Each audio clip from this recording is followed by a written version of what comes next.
Okay, we'll finish up early medieval Europe here with looking at a couple of pieces of architecture. The first that I want to look at is the restored plan of the Palleting Chapel of Charlemage in Germany.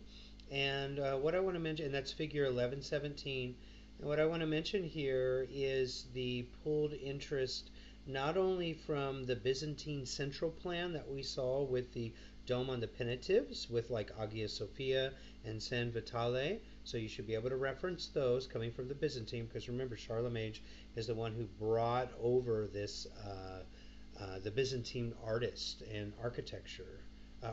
So all of this is going to make its way up into Europe because of his love and draw for this area in particular.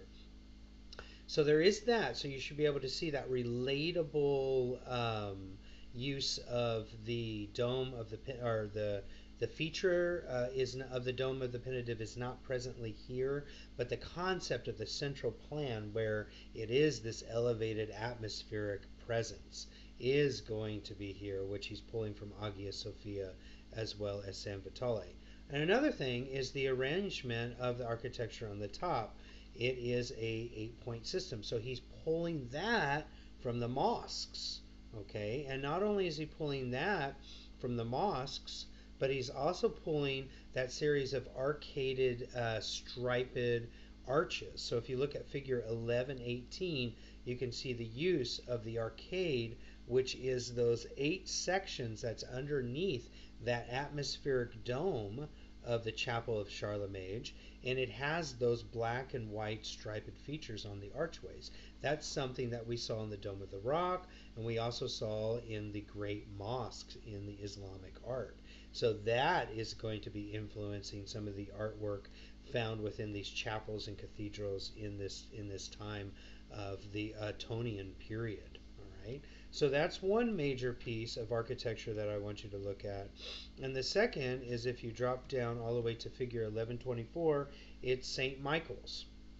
And St. Michael's is going to be a major precursor.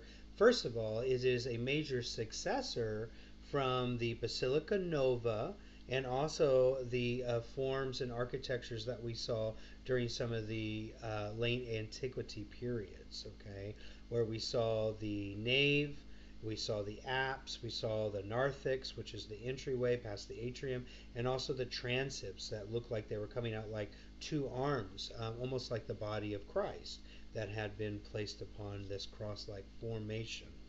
So the Basilica Nova was the precursor of all of this, and St. Michael's is going to become the successor or derivative of that, but it's going to become the precursor of what our late medieval and Gothic cathedrals are going to look like. It's like the basic foundation, all right? So figure 1124, St. Michael's, is going to be a really big, important deal whenever it comes to the overall features that we're going to see as we move into the latter chapters towards the Middle Ages, or the late medieval period in particular in Europe.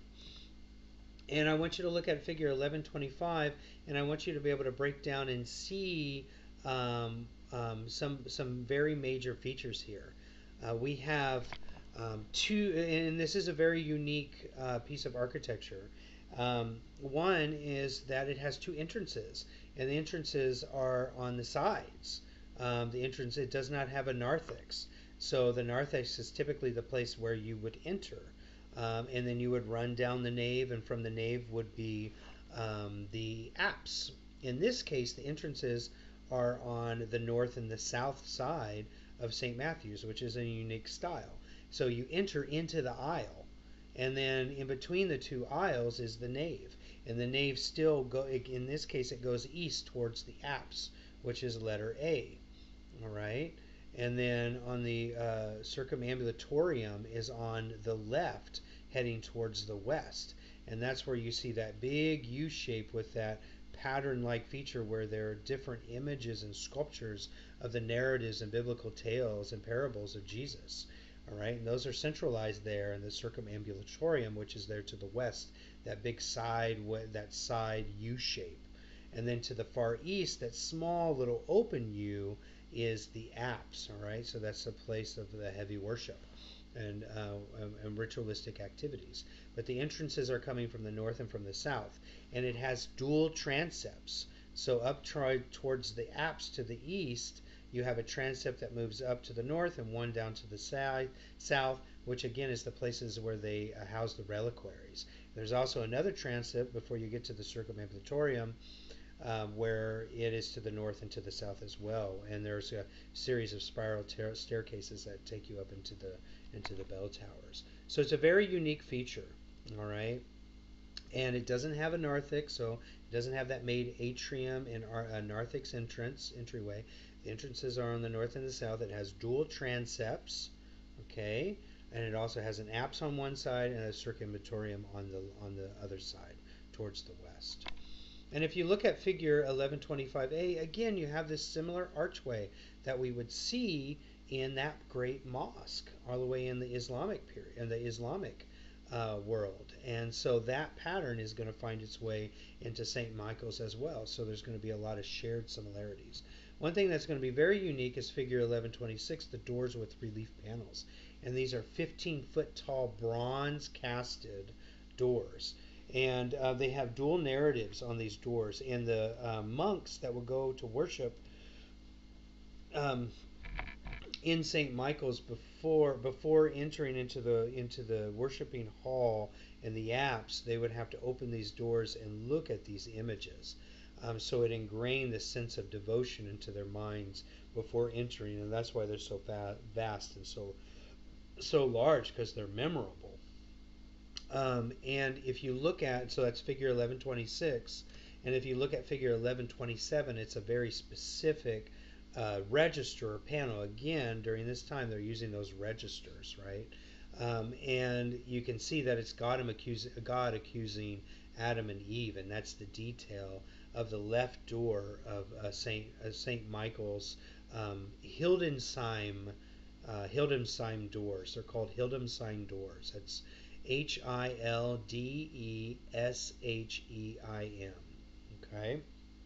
So let me read you a little bit about these Hildesheim doors. Each door was cast in a single 15-foot piece of bronze, which I mentioned.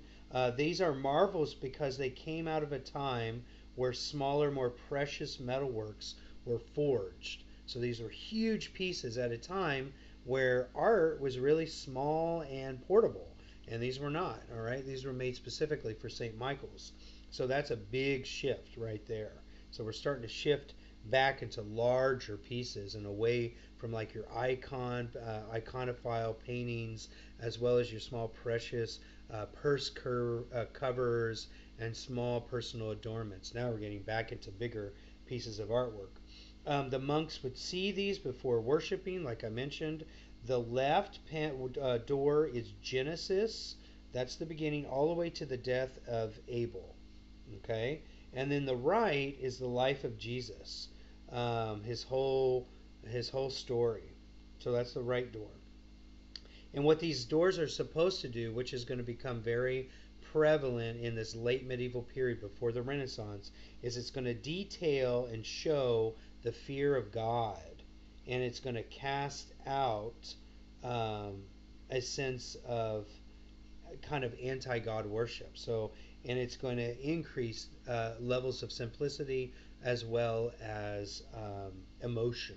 So emotion, simplicity, as well as casting kind of the fear of God is going to become very much part of these biblical narratives during this medieval time in this period. So if you look at figure 1127, you see God accusing Adam, Adam's accusing Eve, and Eve is accusing the snake.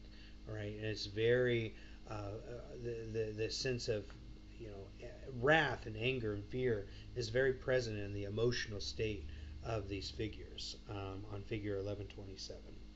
All right, so I'll leave it at that whenever it comes to the Otonium in this third part of chapter 11, which is early medieval Europe.